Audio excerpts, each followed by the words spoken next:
Pete Crow-Armstrong is the topic of conversation right now all around Major League Baseball. But, offense loves company in Chicago right now. You can see these 4 players here, Nika. I don't know if you have the slide up yet, but Pete Crow-Armstrong, Kyle Tucker, Seiya Suzuki, and Lieutenant Dansby Swanson are now the only 4 players in all of Major League Baseball on one team. Sorry. They are the Cubs are the first team to have 4 players that have 10 home runs or more on their team. In the whole baseball in all of baseball. In fact, there's not another team that has more than 2. Oh, so they even skipped 3. Correct. They went right past 3, and Lieutenant Dan makes it 4. Nice. So the Cubs have tons of offense this year, and I think everybody knows that. I think the biggest thing we've been concerned about here on this show and on our podcast is whether or not they did enough with their leaky bullpen in the offseason, because I don't think they did. And now the fact that you have lost Justin Steele for the season and, Imanaga is banged up, you don't know what other injuries are going to come along during the season. Did they do enough with that starting pitching staff to ultimately get the grand prize, which is a world championship trophy? And by the way, the price tag on Pete Crow-Armstrong is going up, along with Kyle Tucker still, even though Kyle Tucker's been in a little bit of a slump here. And hopefully some Marlins pitching will help him break out of it a little bit. A little road trip, scrape the dust off. Sure. All right. Well, we got to get back to the man of the hour, everybody. It is Pete Crow-Armstrong.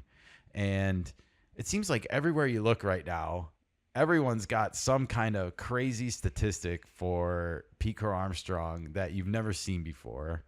And the first one I found here is from Sleeper Cubs. It says PCA is one of only 4 players to have at least 12 home runs and 14 stolen bases in their team's first 45 games since 1988. Head exploding emoji. The only other players that have accomplished this are Bo Jackson, Bobby Abreu, and Barry Bonds.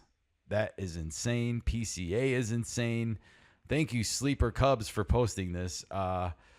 That's a crazy stat. That made me smile. Bo Jackson and Barry Bonds, especially coming from my childhood era.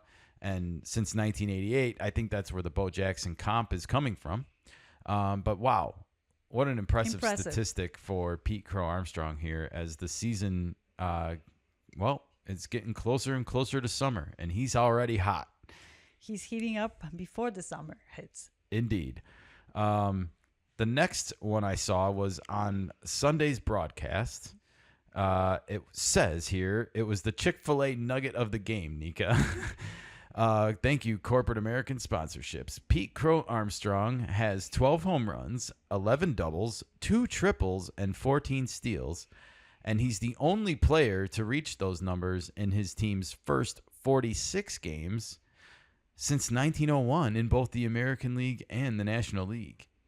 Wow. I told you these were some crazy stats here for Pete Crow-Armstrong, and I was not lying. That's a heck of a... Is he still considered a rookie or no? He is not. Okay. He exceeded his rookie threshold pretty early last year. But boy, oh boy, does he look like he has found it in his sophomore season, Nika. Yes. When you have a lot of sophomore slump, he is on the other He's spectrum. On the other end. Yeah, definitely. It's good to see. Yeah. I'm wearing my Cubby Blue attire for Pete Crow-Armstrong today because I'm just so impressed with him right now. And look at this. Since he went to the leadoff spot, according to Marquee Sports Network here, he is batting .414 with 2 triples, 3 home runs, 11 runs batted in, and a 1.316 on base plus slugging. That is getting it done. That is getting it done in the leadoff spot. And if you listen to our podcast at all or have seen any of our content that we've been posting on our YouTube channel, then you already know that we want Pete Crow-Armstrong to stay in the leadoff spot for the Cubs, even when Ian Happ returns. And that's not a slight on Ian Happ. We love Ian Happ. But I just think you have this weapon that is capable of changing a game.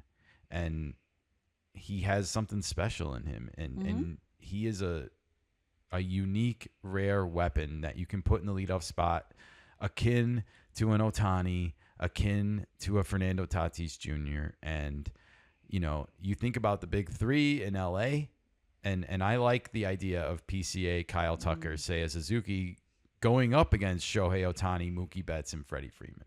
So I think PCA should stay in the leadoff spot, and even more so, these numbers confirm it. So tough decisions ahead for Craig Counsell. It's not a slight on Ian Happ, and I still think he brings value to the Cubs lineup further down in the order than maybe even PCA does because of the fact that he gets on base so much.